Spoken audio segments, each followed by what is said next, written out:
Desde a existência do ser humano, ele passou por diversas transformações ao longo dos anos. Mudanças no cenário global, dadas pelo forte avanço da tecnologia, o avanço das indústrias e a migração da população do campo para as cidades, ocorreram em grande escala. No vídeo de hoje, vamos falar sobre a Revolução Industrial e suas fases, que trouxe importantes mudanças no modo de viver da sociedade. E aí galera, tudo certo? Eu sou o Lucas Filo, estou aqui mais uma vez espalhável, hoje estou aqui com o Digo. E aí, Digo, tudo certo? E aí, meu querido, como é que tamo? Tranquilo? Suave, Bright? Suave, a gente acabou de gravar um vídeo bem interessante aqui antes aqui pra vocês, que o Digo verdade. apresentou. Agora eu pedi pra ele deixar eu apresentar também, né? Pra não ficar só ele também na frente das câmeras. Tá na cláusula, né? É, porque se eu gravo um com ele, ele tem que gravar um comigo, senão verdade. eu nem apareço aqui. O Lucas já não faz parte desse contrato, né? Ele faz tempo que nem vejo aqui também. É doido, Faz né? tempo que não vem, fica em casa e tal, tá complicado. Mas então hoje a gente vai falar de um assunto bem interessante, que são as revoluções industriais, Claro. que são temas muito importantes pra sociedade, né? Porque realmente afetaram, assim, tem consequência do que a gente vive hoje em dia. Então acho que é um tema bem legal aí que a gente nunca tratou no canal, a galera vai gostar. Qual vai ser a meta de likes do vídeo? A média like hoje eu quero 1537. 1537 likes, então peço pra você já deixar o like aqui, também comentar a sugestão de vídeo pra gente abordar aqui nas próximas semanas, claro, se inscrever no canal se não é inscrito ainda e vamos pro vídeo. Então, antes da Revolução Industrial, a atividade produtiva era artesanal e manual, no máximo se usava algumas máquinas simples. Dependendo da escala do que fosse fazer, grupos de artesãos podiam se organizar e se dividir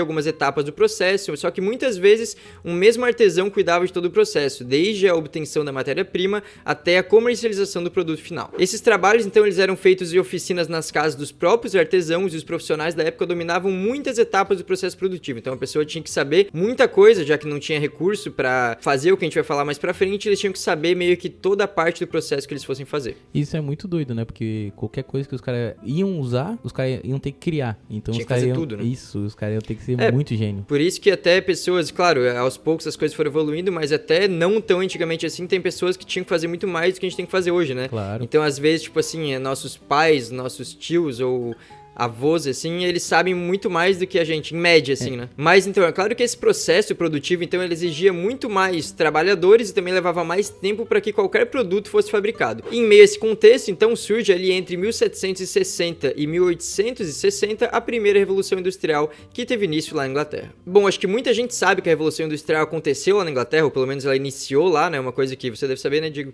Claro. Muita gente aprende na A escola gente e tal, acho estuda, que é uma das coisas mais básicas da escola. Só que muita gente pode se perguntar o porquê de ela ter começado na Inglaterra especificamente. Vamos tentar abordar esse assunto aqui. Bom, a Inglaterra foi a pioneira na Revolução Industrial por diversos fatores. Primeiramente, é preciso mencionar o surgimento de uma classe social no território inglês, que é a burguesia, que foi promovida pela Revolução Inglesa. Os burgueses, na época, eles detinham o capital necessário para investir e, portanto, eles passaram a financiar a indústria, adquirindo, então, propriedades rurais, matéria-prima e possibilitando, então, a modernização, em geral, dos meios de produção. Outro ponto importante também foi a política dos cercamentos, que mudou ali a forma que as áreas rurais se organizavam, introduzindo então cercas para a criação pecuária e para a produção da matéria-prima. E essa política então ela provocou um intenso êxodo rural, pois exigia dos pequenos proprietários os títulos das propriedades. Muitos não tinham esses títulos e acabavam então sendo expulsos de suas terras. Essa política também foi responsável pela grande disponibilidade de mão de obra barata para a produção industrial. E na época as políticas econômicas liberais que foram adotadas passaram a possibilitar então o progresso tecnológico e também o aumento da produtividade. A burguesia inglesa, como eu falei, tinha o capital suficiente para financiar as fábricas, para adquirir então os recursos necessários, as máquinas, matérias-primas e, claro, também contratar os empregados. E também tinha um ponto fundamental que era um ponto geográfico, que a gente sabe que a geografia também determina muita coisa nesse mundo, talvez seja o principal ponto de determinar ali vários aspectos do mundo. Geograficamente, a Inglaterra também era privilegiada, pois ela tinha acesso ao comércio marítimo, facilitando então a exploração de novos mercados e também aumentando ali a sua zona de livre comércio. Além do país ter uma abundância de recursos naturais, como o ferro, a lã e o carvão. Bom, e lá no início então da Revolução Industrial, antes de vir muita coisa que a gente conhece hoje, o primeiro aspecto que mais teve força ali foi uma evolução muito grande na área têxtil. Naquele período então surgiram diversas indústrias de tecidos de algodão que utilizavam o tear mecanizado. A produção desses tecidos era destinada à exportação, sendo então um dos maiores impulsionadores da economia inglesa. O desenvolvimento tecnológico então que ia acontecendo, ele possibilitava que novas técnicas e maquinários fossem introduzidas na produção têxtil e por isso então esse meio só crescia. Por exemplo, as máquinas têxtil a vapor que surgiram nessa época utilizavam o carvão, que a Inglaterra, como a gente falou, tinha abundância. Então uma coisa ia ajudando a outra e essa soma de fatores foi fazendo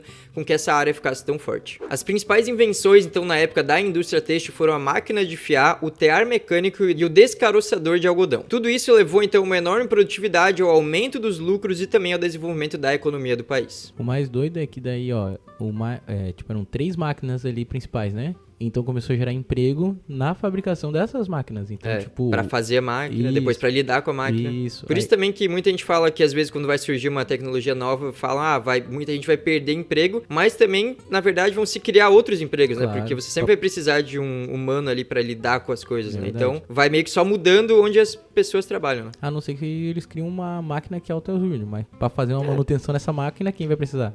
Um ser humano. É verdade. Bom, nessa época, então, surgiram novas relações de trabalho, mediante a existência de 2 classes, a burguesia e o proletariado, também é algo que a gente aprende lá no início na escola, né? A burguesia, no caso, sendo formada pelos donos das fábricas e o proletariado pelos trabalhadores. Acontece que nessa época, os trabalhadores passaram a exercer funções bem específicas, e os salários deles eram baixos e as cargas horárias bem extensas. Por exemplo, na época, era normal a jornada de trabalho ter 16 horas com apenas 30 minutos de almoço. Então pensa, 16 horas e 30 minutos de almoço, é realmente bem cansativo. Oxe, imagina tu trabalhar 16 horas e só ter 30 minutos de descanso. E com um salário bem baixo. Nossa, que também é um tá ponto louco. bem importante. E é interessante a gente ressaltar que apesar de ter iniciado na Inglaterra, a primeira grande revolução industrial, aos poucos ela também foi sendo estabelecida, foi passando em toda a Europa e em outros países ali ao redor. A sociedade então passou por uma grande mudança, o que consolidou aos poucos o capitalismo industrial. Outro ponto muito importante foi que o uso do carvão impulsionou também a produção de aço e proporcionou o crescimento da indústria de construção civil, com o aumento então das populações dos centros industriais. Então a gente sabe que a parte de construção civil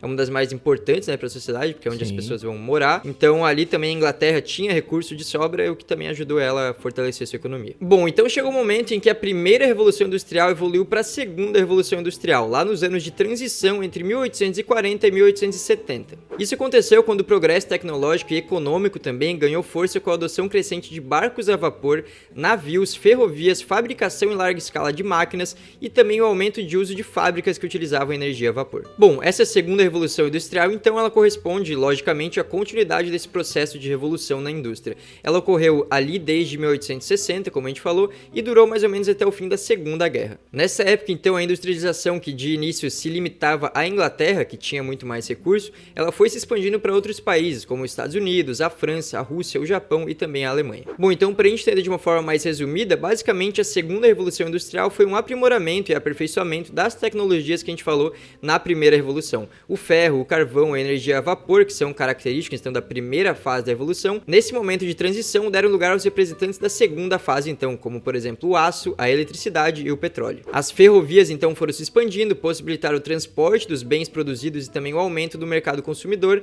e o mundo então foi experimentando novas criações que aumentaram cada vez mais a produtividade, consequentemente também os lucros das indústrias. E nesse período é interessante falar que também houve um grande incentivo a pesquisas, principalmente no campo de medicina, então ali também foi já caminhando para uma nova fase que tem a ver com a medicina, que é o mais fundamental para a gente viver, né? Bom, então entre as principais características da segunda revolução industrial dá pra gente destacar alguns pontos, como por exemplo, os navios de aço tomaram o lugar das embarcações feitas em madeira, o aperfeiçoamento das siderúrgicas levou à utilização do aço em armamentos e aviões, e isso também favoreceu as guerras mundiais com a indústria bélica. Então, aí também entra outro ponto, que as guerras também começaram a acontecer mais vezes e ficar de uma forma mais tecnológica, né? Foi nesse período também que surgiu o telégrafo, o telefone e o rádio, favoreceram então a aproximação de pessoas e de regiões. Então começou a se aproximar mais de como a gente conhece hoje em dia a sociedade, de conseguir se comunicar com pessoas que estão longe, né? Eu acho que eu já falei em algum vídeo aqui isso, mas, mano, eu acho muito doido essa parada da gente aprender as coisas de forma isolada, digamos assim, Velho Oeste,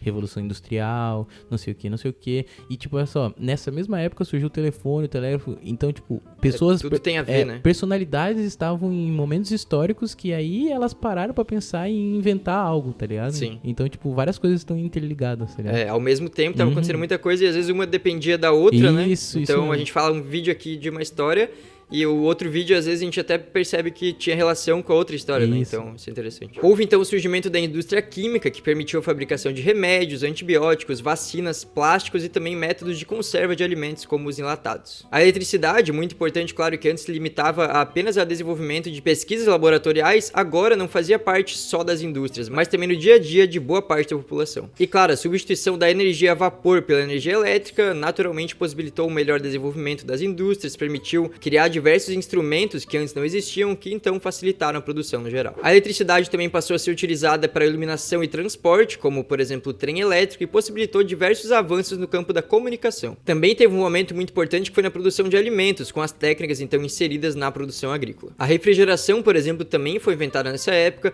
Os automóveis então passaram a ter a supremacia ali nos centros urbanos, né, do transporte particular de pessoas, sendo usado também para o transporte de cargas com o surgimento dos caminhões. Antes, claro, o transporte era totalmente diferente. Ocorre também a expansão da malha ferroviária de todo o mundo, e com essas novidades aí todas somadas, houve o aumento das empresas e a consequente racionalização do modelo de produção. A gente pode destacar aqui dois conceitos, que é o do Fordismo e do Taylorismo, que marcaram essa época. O Henry Ford foi um teórico da época e é responsável pela criação da Ford, empresa muito conhecida até hoje. Ele propôs o primeiro modelo de produção massiva, ou seja, produção em larga escala, introduzindo as esteiras em cada etapa da montagem de carros. Elas percorriam toda a fábrica e facilitavam o transporte das partes, diminuindo o tempo de produção, aumentando a quantidade do produto e barateando o custo final. Taylorismo. O Taylorismo é o nome dado ao sistema industrial criado pelo engenheiro norte-americano Frederick Taylor.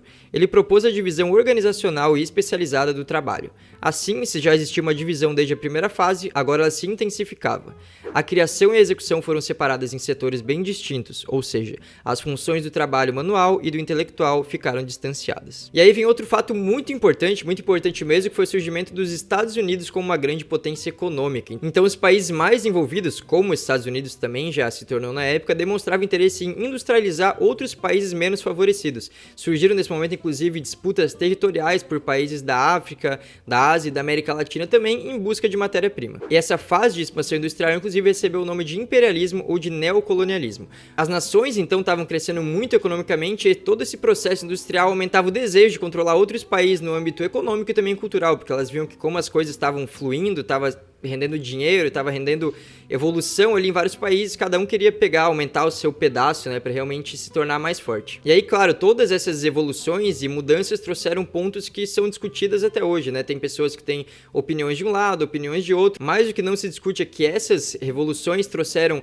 tanto características positivas como algumas que podem ser vistas como negativas. Eu falei, tem muito a ver com opinião também. Por exemplo, alguns dos avanços tecnológicos trouxeram com certeza mais conforto e mais produtividade para a vida das pessoas. Por outro lado, tem um ponto muito importante que já era discutido desde esse momento, que é a degradação do meio ambiente, assim, claro, como o maior avanço do êxodo rural, que resultou em muita mão de obra ofertada, contribuindo para a desvalorização e para a pobreza também. E aí, então, veio a terceira Revolução Industrial. Iniciada na década de 1950, essa fase da Revolução Industrial caracteriza-se especialmente pela inserção da tecnologia no campo científico, junto à indústria e ao sistema produtivo. Alcançou-se, nesse período, avanços e aprimoramentos tecnológicos até então nunca vistos. Anteriormente, destacavam-se as indústrias metalúrgicas, siderúrgicas e também a indústria automobilística. Na terceira Revolução Industrial, destacaram-se as indústrias de alta tecnologia, desenvolvendo-se áreas da genética, robótica, informática, telecomunicações, eletrônica, entre outras. Esses novos tipos de tecnologia possibilitaram também a exploração espacial e pesquisas na área da biotecnologia. Na área industrial, então, a terceira revolução trouxe a invenção de robôs e autômatos, ou máquinas que operam de forma automática. Esse período também ficou marcado pela introdução de novas fontes de energia, como a energia nuclear, a energia solar e também a eólica. E outro ponto que já caminhava para a fase que a gente vive hoje em dia é que essa alta tecnologia da época possibilitou a criação de novos computadores e softwares que já estavam ali associados ao desenvolvimento da internet. Surgiram então computadores pessoais cada vez menores e cada vez mais eficientes, porque a gente sabe que os primeiros computadores eram aqueles computadores gigantescos, então aos poucos eles foram diminuindo o tamanho, aumentando, claro, a produtividade, aumentando a qualidade dos produtos. Surgiram também os chips e novos produtos eletrônicos, e houve também o aprimoramento dos telefones, criando-se a telefonia móvel. E aí foi justamente nessa terceira fase da Revolução Industrial que a tecnologia avançou muito a área da medicina, que é, como eu falei, a mais importante para a gente viver. Foram desenvolvidos então novos medicamentos, novas formas de prevenção de doenças e novos tratamentos, por exemplo. E claro, todas essas criações, elas desenvolveram ali novas relações sociais, conforme a vida da população ficou mais prática, então mudou muito a rotina das pessoas e isso mudou então as relações também interpessoais. Por exemplo, a internet e os eletrônicos diminuíram muito o conceito de distância distância e também de tempo, milhões de mensagens, imagens e informações são enviadas então instantaneamente, independente da localização geográfica. O número de pessoas que navegam na internet a gente sabe que vai crescendo a cada dia que passa, e um novo mundo então cheio de, claro que tem os pontos negativos, mas tem muitas possibilidades que foram se abrindo, apareceu para as pessoas. É justamente a terceira revolução industrial que também foi responsável pelo aumento de multinacionais, o crescimento acelerado das economias também, e tudo isso foi consolidando o capitalismo financeiro, como a gente falou anteriormente. Bom, mas como eu falei, todas essas evoluções também trouxeram alguns pontos negativos ou preocupantes, como principalmente a relação das indústrias e de toda essa produção com o meio ambiente. A gente sabe, inclusive, que ambientalistas, estudiosos têm muita preocupação, porque eles citam que recursos naturais estão cada vez mais escassos não, né, mas estão sob ameaça para o futuro, e dessa forma gerações futuras podem sofrer as consequências. Então esses estudiosos citam que é necessário buscar um desenvolvimento sustentável e aplicá-lo ao sistema produtivo. A gente sabe que muita empresa, inclusive, já caminha para isso já há algum tempo, né? Não é de hoje que se fala nesse assunto. E até tem leis, né? Para estipular que realmente controlem essas empresas a não ter esse impacto tão ambiental, né? Porque tem toda aquela coisa que a gente também pode adotar algumas práticas que tem que adotar mesmo, né? Muita coisa para cuidar do meio ambiente, mas o impacto verdadeiro a gente sabe que são dessas indústrias que são realmente gigantescas, né? Ainda mais em indústria têxtil, né? Que você fala, né? Indústria têxtil, eu acho que agricultura também, né? Sim, mexe muito com o meio ambiente, então a gente sabe que apesar de o que eles fazem seja necessário pra gente hoje em dia, também tem esse impacto que pode levar a consequência lá na frente, né? Bom, e depois de tanta evolução, de tanta mudança que a gente citou nesse vídeo, os estudiosos agora falam que a gente tá vivendo uma revolução chamada de 4.0. Então essa seria a quarta fase da evolução, e se vocês se interessarem, a gente pode fazer um vídeo especificamente sobre ela, que é a que a gente tá vivendo agora. Então a gente sabe que ainda vai mudar muita coisa daqui pra frente, tá mudando, né? Hoje em dia, os avanços, então se lá na primeira fase o avanço acontecia, era muito grande, mas era mais devagar, agora a gente sabe que o avanço pode acontecer de uma forma muito mais acelerada, né? Porque uma coisa foi se juntando à outra e agora a tecnologia possibilitou muito mais coisas, né? E isso é doido por causa que a tecnologia realmente abriu outros espaços, que nem a gente pode ver os caras tendo carro elétrico, tá ligado? Tipo, casas automatizadas, celulares fazendo coisas, tipo, absurdas, tá ligado? Tipo, a evolução industrial, do nível que tá se evoluindo a cada dia mais, tá ligado? É um bagulho muito doido. E são coisas que estão acontecendo agora já, né? Nem assim, tipo, daqui 10, 15 anos a gente vai ver. A gente falava isso faz 20 anos e realmente tá acontecendo agora umas coisas que a gente falava, né? De, vai ter robô, vai ter carro elétrico, vai ter tipo carro isso, que a pessoa não precisa dirigir. Então isso realmente tá acontecendo, né? Então, a gente tá vivendo tudo isso agora, a gente pode fazer um vídeo sobre essas coisas, mas a gente sabe que daqui muitos anos vão ter mais coisas meio bizarras, né? Bom, então esse foi o vídeo de hoje, espero que vocês tenham gostado aqui da forma que a gente abordou. Se você gostou, claro, peço para que deixe o like, se inscrever aqui no canal, ativa também o sininho para não perder nada do nosso conteúdo e já comenta aí também sugestão de vídeo pra gente abordar aqui nas próximas semanas, como eu falei. É isso aí, tamo junto, até a próxima.